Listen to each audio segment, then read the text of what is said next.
Welcome to our weekly show for the National Association of Independent Medical Practices. You can find us at NAIMP.org. NAIMP is an organization focused on helping independent medical practices become more successful by providing innovative discussions, networking with like-minded professionals, and opportunities for growth, education, and increased revenue.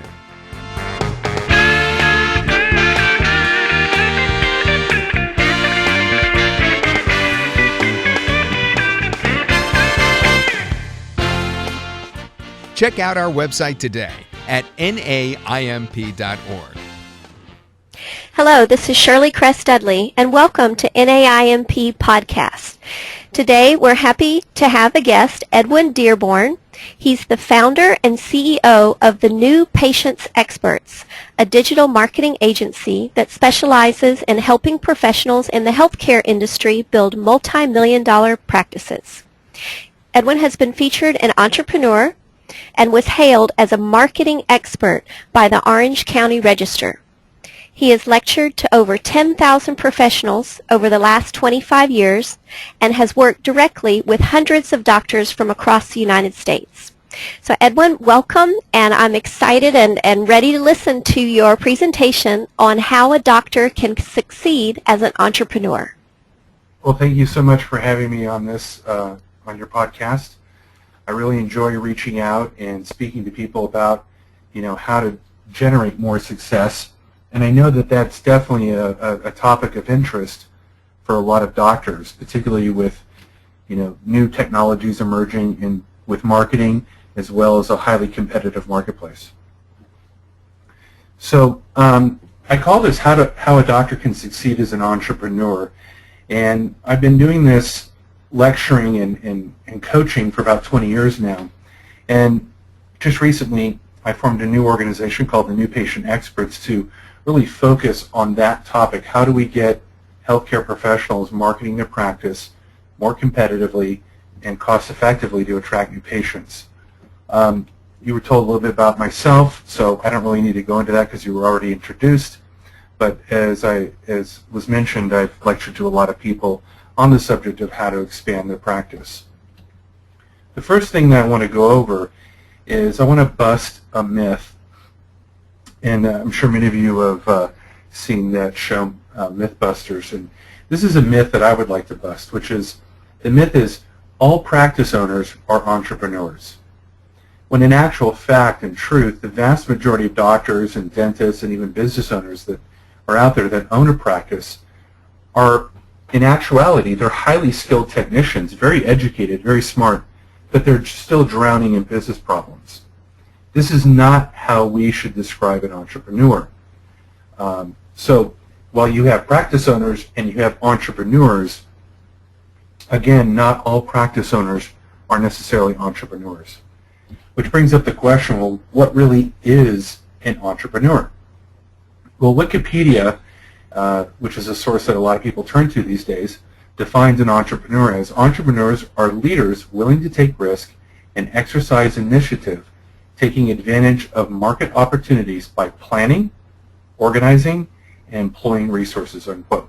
Now, if we break that definition even further, let's kind of take what are the key elements of an entrepreneur.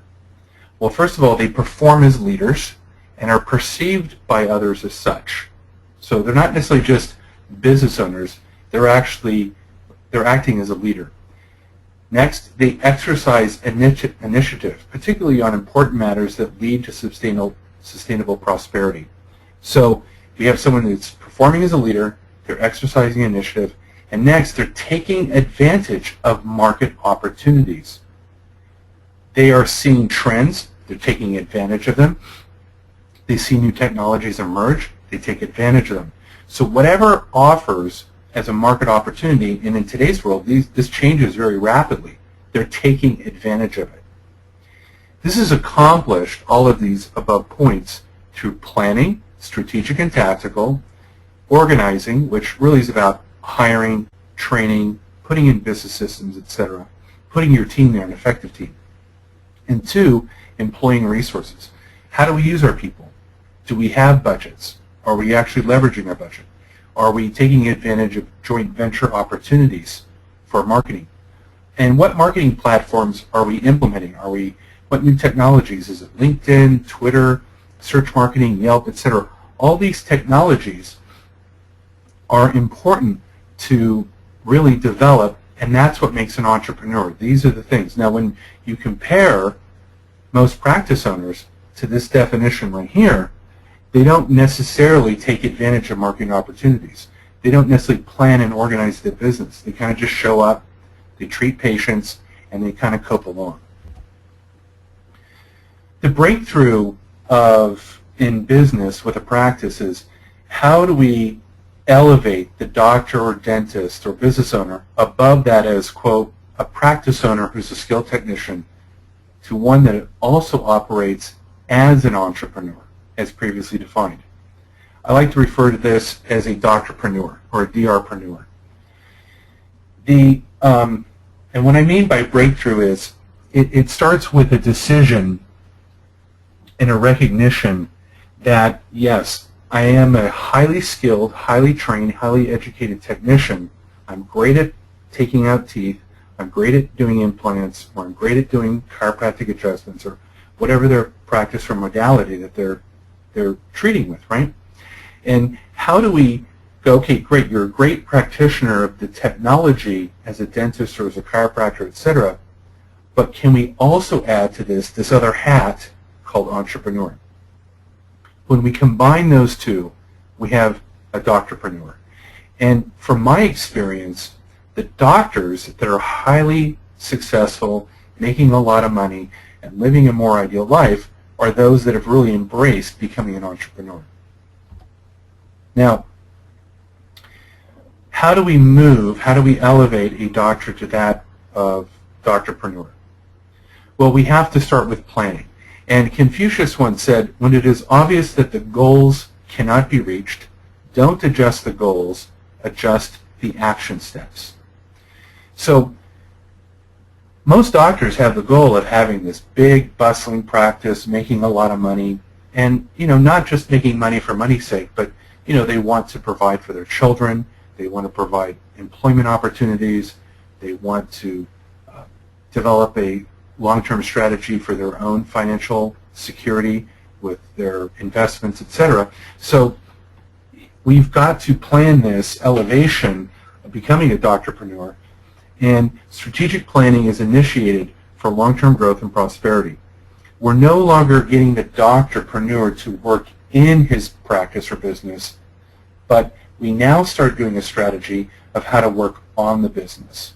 And this is a key differentiation factor, I believe, which is most business owners and most practice owners work in their business, but they never work on their business. So now we start to develop a strategy to work on the business. How do we elevate the business planning? How do we elevate employee training? How do we elevate the marketing? How are we going to do all this? Well, we take that strategy and we put it in writing.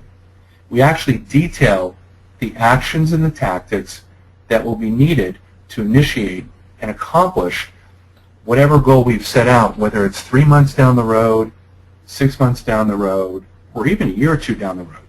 The point is that we have written down the goal, we've written down the tactics, and then we break that down week by week and month by month.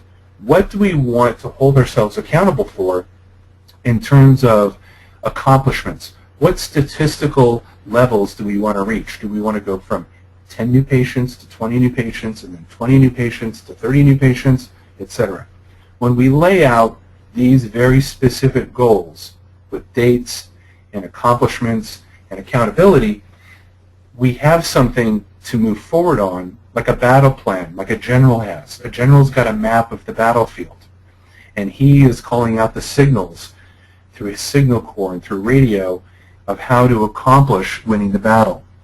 Well, I take a similar tactic, that we need to lay out the lay of the land, we need to put our tactics in writing, and we need to execute. If we don't accomplish the goal, again, we don't adjust the goal. Per Confucius, we adjust the action steps. And so it's a constant, ongoing coaching process of reassessing what are the action steps to get there. And I have found that when you're constantly adjusting the action steps to reach your goals, you have a much, much higher likelihood of reaching your goals. So how do we begin this transition? Well, it really begins, you need to be truthful with yourself and determine how do you want to live. And I don't mean just professionally, but how much time do you want to spend with your family? What level of financial security do you want to have? How much do you want to have in your retirement? And you really need to lay out this ideal. What is your ideal goal that covers how you want to live your life? Once we have that goal in mind, then we have to ask ourselves, in what condition would my practice or your practice have to be in to allow you to live like that? So when we compare the ideal of how you want to live your entire life, and we compare that to what and how that practice should be, then we start to see what we have to build towards. If we don't have this ideal in our mind, then we kind of get lost on the day-to-day coping of our business, and we're not putting there what it has to be. And what I have found amongst successful doctors, successful practice owners, and successful business people is that they're very goal-orientated, and they have intuitively or on purpose, they've applied reverse engineering, meaning they have an ideal and they've worked backwards of how they're going to get there. And they plan the work and they work the plan. And people that are committed to that process of sticking to this plan of reverse engineering the goal and moving through that plan are the ones that have a much higher likelihood of success. Now, common actions that I will work with a doctor or can be worked by himself is, again, determine the goal specifically. How much revenue? How many new patients signed up per month would accomplish that revenue? How many hours are you willing to work? Is it 20 hours? Is it 30 hours? What's your schedule going to be? What are the staff needed to accomplish that? And where are we going to find these people? And what types of marketing are we going to do? So we have to lay all that in very specific terms. Second of all, we want to set a timetable. When do we want to hold ourselves accountable to meet this goal by? Is it 3 months, 6 months, a year? It really doesn't matter to me when I'm working with somebody. I want to fit the plan to them. I don't have a rubber stamp program. Every time I work with a doctor, it's very individual because everybody's got different goals and a different set of standards that they want to achieve. Okay, now we've got this ideal practice kind of envisioned. Now we have to go, okay, well, to get that many patients and that level of income, what marketing actions are we going to have to initiate to get to that higher revenue? In addition to the marketing actions, we're obviously going to have to confront what organizational actions will need to be instituted. And common organizational actions that I'll work with doctors on is, what's the schedule needed? How are we going to train the staff? This is something that a lot of doctors and again, business owners don't really do, is how do we make our staff better performing, in handling customer service, handling phone calls, billing, et cetera, et cetera. Customer service, particularly today in the day of Yelp and Google reviews, how we treat people internally will reflect externally on our marketing and our word of mouth. Hiring more staff. How do we hire the right people? When do we add them on? Where do we put them? And as well as you grow, you're going to, at some point, probably need to add additional treating doctors and dentists. What are we going to pay them? What are their hours going to be? What work are we going to delegate to them? And then offer a wider array of services, also something that we confront, upgrading equipment. I pile all that stuff under organizational actions. Now that we've got the organizational plan, the marketing plan, we need to set performance standards, meaning what do we want to achieve statistically, numerically, to know that we're reaching our goal? Because if we can't track it statistically, we don't know if we're going towards our goal or not.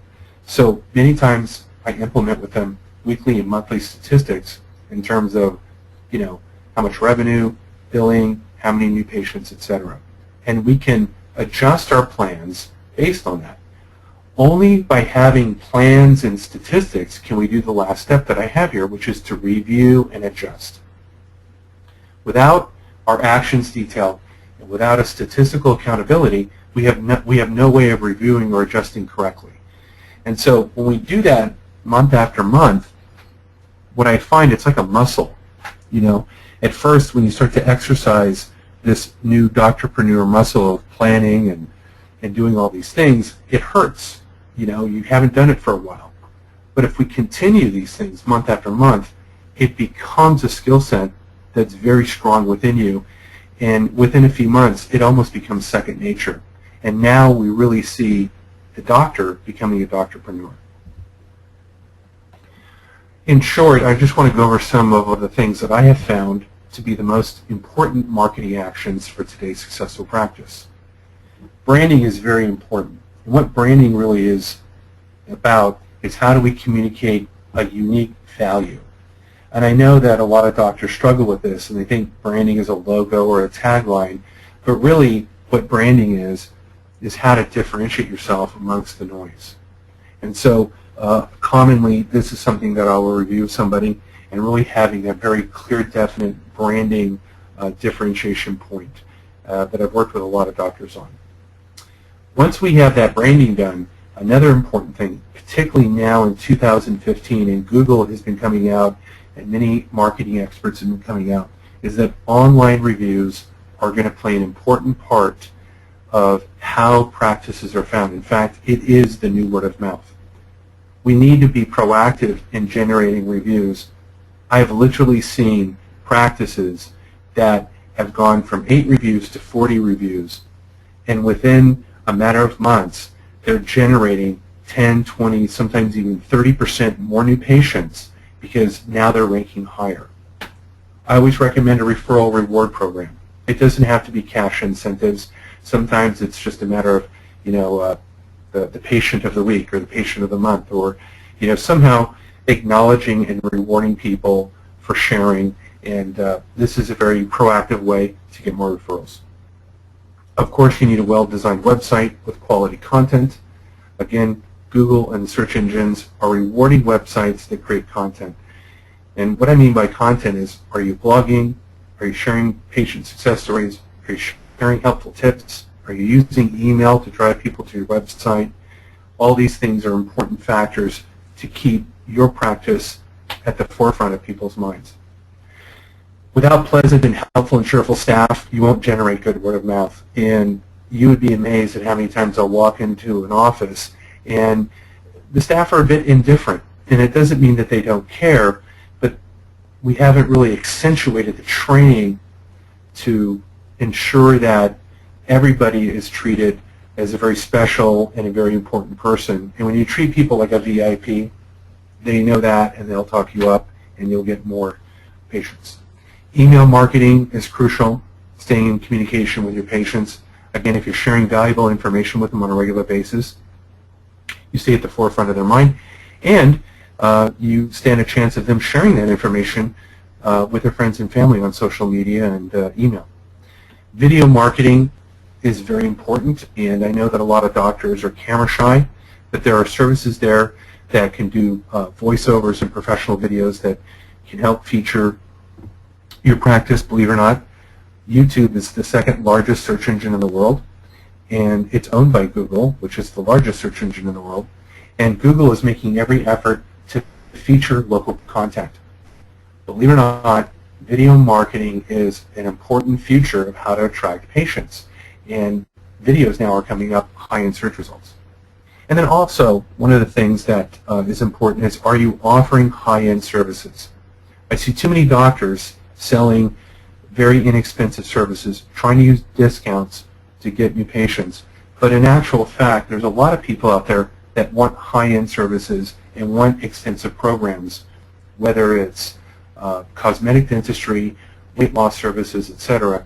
And when we start to show a doctor how to sell his best services and the things that he really can accomplish with his patients, which often times is great things, they start to make more money from the people that are coming in. Now, on the organizational side, what are the most important organizational actions for today's successful practice? Number one, without question, and this is the complaint that I hear the most, is how do I hire good staff? And it is a problem. And I think there's a twofold to this. Number one, you need to have a vetting process, which I train on how to hire positive and competent staff. But on the other side, you've got to train your staff. Just because somebody is competent in one office doesn't mean that they're going to do the things that you want them to do in your office. Often, I put together books that have the company's policy and training manuals. I also encourage that doctors send their staff to seminars and webinars and anything that is constantly enlightening them and making them better people. When you make your staff more competent and you show them that you truly care about them, they will reciprocate in terms of working harder. They will reciprocate in treating your patients better. So I think it's a karma thing. When you treat staff well and you show a lot of interest and a lot of care in who they are and how they're performing, it always reflects in better word of mouth and better customer service. We obviously want to implement business systems. How do we greet people? How do we answer the phone? How do we route people through the office? How do we treat angry patients or angry clients? All these things should be written in a policy so that it's known the expectations for the office staff. Again, as you expand, you're going to need to add additional training doctors or dentists if that's something that you want to grow with, and I know a lot of doctors it's of interest to them. Ensuring your marketing actions are kept active with a budget. I think this is probably the number one reason why people don't market is, number one, they haven't set aside a specific amount of money, and then of course what happens is they have no money and they look at everything as expensive. But if you're putting 5% or 10% of your net towards marketing, now we have a budget and we can sustain a campaign. And then also new technologies and procedures are added. The field of dental arts and chiropractic, they're constantly getting new equipment, new techniques. Are you keeping up with this? And if you're adding those new cutting-edge technologies within your office, it's easier to market your office and it's easier to charge your best prices. Now, often when I meet with doctors or in person or speak with them and I go over all this, the common reaction is to be overwhelmed. And I understand, because we're moving from one way of living to another way of living, and of course that stirs up a lot of confusion and what ifs and fears and apprehension, and sometimes it's easier to not confront those changes and just kind of go the way that you've been going. This is what I have found to be some key elements on how not to become overwhelmed in moving from doctor to doctorpreneur. Number one, hire on an executive coach, consultant, or marketing expert to help you guide you through this process. If you find a really good coach or consultant or marketing person, they're going to take you through the steps and the changes necessary in a very competent manner. And what you'll find is that it's a lot easier. But if you don't have someone to talk to, and you don't have someone to bounce ideas off of, it's real easy to think that it's hard. Number two, you got to begin somewhere. You know, the saying, Rome was not built in a day. You know, there's a Japanese philosophy called Kaizen. And Kaizen is make a little change every day. And what I ask doctors to do is, let's just start making little changes. And over time, this Kaizen philosophy is little changes done over and over and over eventually add up to big changes. So let's find out what we can change, and let's change that. If it's just, hey, I'm going to, be a little bit nicer to my patients today. I'm going to be a little bit more proactive in my marketing today. Okay, good. We start there. I'm going to start educating my front office girl a little bit more. That's Kaizen. We start to put there the ideal And over time, we become stronger, we become better, we can become more confident. Next is, I really like to have my doctors and my business people to write a simple daily action plan. What are the goals that you want to accomplish today? Again, begin somewhere. Hold yourself accountable. What are you going to do today? And write it down. Do you know studies have found across the world that when people write something down, they increase their chance of accomplishing that fact by over 100%. I read a book one time about what makes a genius a genius. It was a very interesting read. And one of the things that geniuses do is they write down their goals. And studies across the planet have shown that people who write down what they want to accomplish have a much higher likelihood of accomplishing it. Next is build a team. Whether it's staff or outside contractors or collaborations, start finding like-minded people. Maybe it's just other dentists that want to grow, and you start networking with them. But what I found is you want to build a team of like-minded people. This is a very key one. The next one is reward yourself and your staff when they accomplish something important or noteworthy. Accomplishment rewarded begets further accomplishment. If your staff has up statistics, they've gotten more new patients that week, let them know that they did something and reward them. Maybe it's movie tickets. Maybe it's a great dinner out. Maybe it's tickets to a concert. Find out what they want. But I have found that when you reward accomplishment, they get excited, and of course, what do they do next week? Hey, what do we have to do next week to earn something?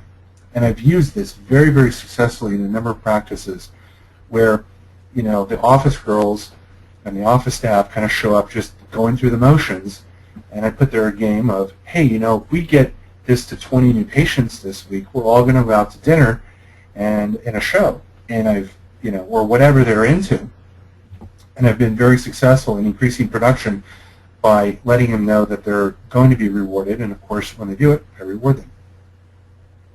And then also just yourself.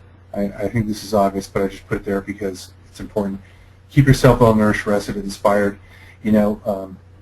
However you do that, read quotes, read books, go to church, whatever it is that keeps you inspired. I just like to make sure that people are always finding some inspiration somewhere so that they're motivated for the next day. If you're interested in contacting me, this is my personal blog, edwindearborn.com, my website, my email, my cell, and you can find me on LinkedIn and Twitter. If there's any questions, we can ask them now. Or you can also send an email directly to edwindearborn@me.com. And Edwin's great information. Thank you so much. And I love the title, Dr. Preneur. That's a very, very helpful information. So if you want to get in contact with Edwin, thenewpatientexperts.com, or if you'd like to look at the slides that he went over and get more information directly off our website, NAIMP.org. So we thank you for your time today, and thank you, Edwin, for all of this great information. Thanks for the opportunity.